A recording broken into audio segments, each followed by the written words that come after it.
국제사법재판소가 현지 시간 26일 이스라엘에 대해 가자지구 전쟁 중단을 명령할지 결정하기로 했습니다. 물론 이스라엘이 전쟁 중단 명령을 수용할 가능성은 낮지만 이 경우 이스라엘은 국제적으로 더욱 고립될 것으로 보입니다. 보도에 이상순 기자입니다.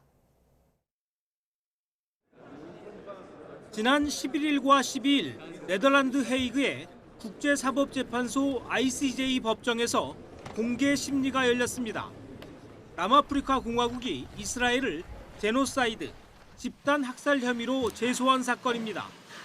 남아공은 최종 판결에 앞서 팔레스타인 주민의 권리가 극심하고 회복 불가능하게 더는 훼손되지 않도록 해달라면서 전쟁을 멈춰달라는 임시조치도 명령해달라고 청구했습니다. 임시조치는 가자지구 군사작전의 즉각 중단, 제노사이드 협약에 따른 의무 이행과 팔레스타인 주민에 대한 강제 이주 명령 철회 등 9가지입니다.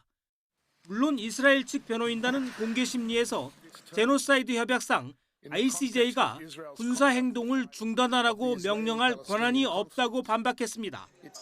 당시 법정 밖에선 팔레스타인 국기를 들고 이스라엘은 집단 학살범이라는 피켓을 든 시위대와 이스라엘 국기를 든 시위대가 맞불 집회를 열기도 했습니다. ICJ는 우선 남아프리카 공화국이 요청한 임시 조치부터 결론을 내리기로 했습니다.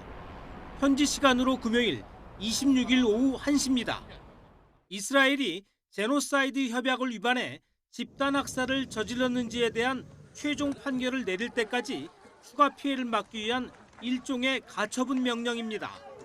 ICJ의 본안 판결과 마찬가지로 임시 조치 역시 강제로 집행할 수단이 없고 이스라엘이 이를 순순히 따를 가능성도 높지 않습니다. 러시아는 우크라이나 침공 초기인 2022년 3월 우크라이나에서 시작한 군사작전을 즉각 중단해야 한다는 ICJ의 임시조치 결정을 지금까지 무시하고 있습니다.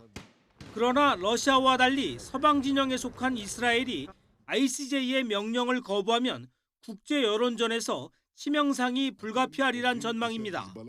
YTN 이상순입니다.